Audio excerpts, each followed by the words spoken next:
Hi, good morning, Maple.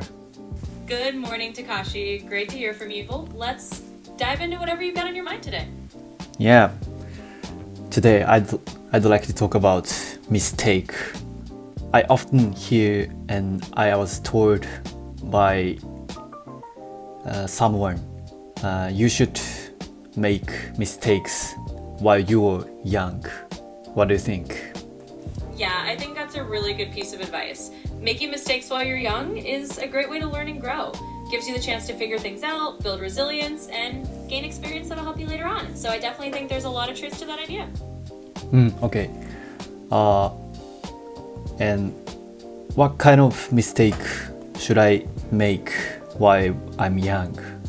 Absolutely. So when it comes to the kinds of mistakes to make while you're young, it's really about giving yourself permission to try new things and take risks. For example, you might experiment with different career paths, take on projects that might not work out perfectly, or even navigate relationship or social situations where you learn as you go. The idea is just to not be afraid of those little stumbles because they really help you go.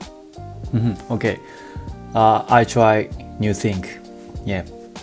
That's the spirit. Trying new things is exactly how you'll learn and figure out what works for you. So go for it and just remember that every little mistake is just part of the adventure. Okay. By the way, people fear mistake because when I mistake, I think my mother will be angry and in the past, so I was fear mistake. Yeah, that makes a lot of sense. It's totally natural to fear making mistakes, especially if you had experiences in the past where someone got upset about it. But just remember that as you're growing, it's okay to reframe that fear. You can remind yourself that mistakes are just part of learning and that it's totally fine to give yourself permission to make them. Okay. I think in Japan, it's a little bit difficult to try new thing because people heart challenger on online, you know. Yeah, I totally get that. It can be tough, especially in a culture where people might be quick to criticize or where there's a lot of pressure to avoid standing out. But even so, it's really brave and valuable to go ahead and try new things anyway. Over time, you build confidence and you might even inspire others to do the same. Okay. Yes. So I think challenge is worth doing. It's very challenge needs brave and courage. Absolutely, you've got it. Taking on challenges really does take courage, and it's definitely worth it in the end. Every step you take helps you grow stronger and more confident. So keep embracing those challenges. Yeah. I remember when I was a high school student, I was a baseball player. It's the most bad thing for baseball. 見逃し三振. You know 見逃し三振? Yeah, I get what you mean. In baseball, a called third strike, where you just watch the pitch go by, can definitely feel like one of the worst ways to strike out. It's like that moment of thinking, I should have swung, right? But honestly, even those moments are just learning experiences. They teach you to trust yourself and take the swing next time. Yeah. 見逃し三振 is not action, just watch, just stand out. So I understand now. But at that time, I was very sad and angry, and I wonder why 見逃し三振 is so bad. Yeah, that totally makes sense. At the time, it can feel so frustrating because it's like you didn't take action, and that can really stick with you.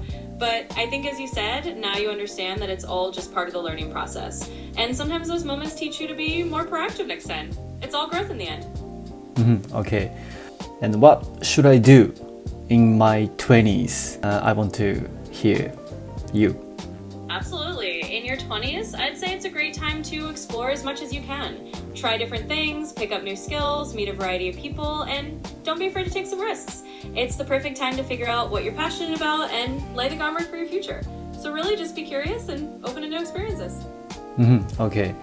I want to try a solo trip because last month maybe I went to solo trip to Kyoto it was very memorable experience and think about future by oneself. This time it's very important, I think. That sounds like a fantastic idea. Solo trips can be such a great way to reflect and really connect with yourself. It's awesome that you had that memorable experience in Kyoto, and doing more of that sounds like a perfect plan. It's definitely a valuable time to think about your future and just enjoy your own company. Okay. What do you recommend? Recommend the place in Japan for solo trip or in foreign countries? Okay.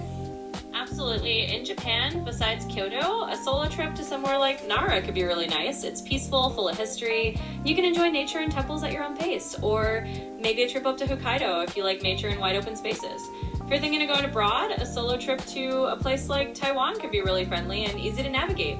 Or even somewhere like New Zealand if you want a mix of adventure and beautiful landscapes. Really depends on what kind of vibe you're looking for. But those are a few ideas. Thank you. Nara sounds good. I like Japan culture, so yeah, I try go to Nara. You're very welcome. I'm glad Nara sounds like a good fit. It's such a beautiful place with so much history and a great spot to soak in Japanese culture. I think you'll really enjoy it. Yeah, recently I heard Nara has many foreign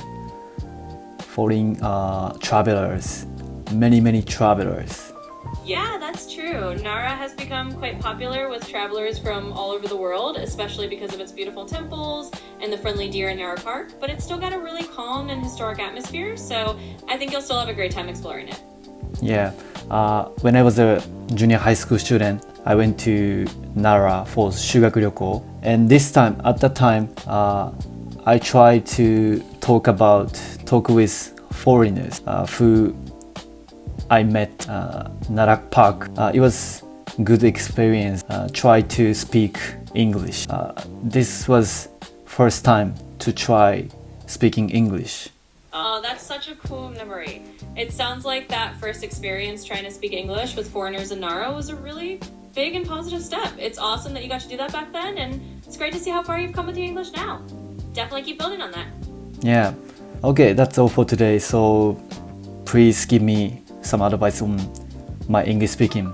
Absolutely. I'd be happy to give you some advice. You're already doing really well, and I can tell you're getting more comfortable. One tip is just to keep having these kinds of conversations regularly and not worry too much about being perfect. The more you practice, the more natural it will feel. So just keep it up and have fun with it. Okay, last question. Please give me a specific sentence I can use usually. In this conversation, you found a recommendation. A sentence you can use a lot is something like, what do you think about that? Or could you tell me more about it? It's a great way to keep a conversation flowing and show interest in what the other person is saying. So feel free to use that anytime. What do you think about that? Right? Exactly, just like that. It's a perfect go-to phrase to invite someone to share their thoughts. You're doing great, and little phrases like that will just make your conversations even smoother. Okay, when do this word I can use? What do you think about that? Yeah, so you can use what do you think about that? Pretty much anytime you want to hear someone's opinion or get their perspective on something. Whether you're talking about travel plans, ideas, or just everyday topics, it's a super handy phrase to keep the conversation going. Okay, I want to know about more detail. I use what do you think about that, right? Of course. So basically you can use what do you think about that whenever you've just shared an idea, an opinion, or even some kind of plan and you want the other person's input. For example, if you say, I'm thinking of going to Nara for a solo trip. What do you think about that? It's just inviting them to share their thoughts. It's a nice open-ended way to get more detail from them and keep the conversation going. Okay, I will try. Thank you. You're very welcome. I'm glad that was helpful. Definitely give it a try and have fun with it. Yeah, have a good day. Thank you. Bye. You're welcome, and you have a great day too. Take care and bye for now.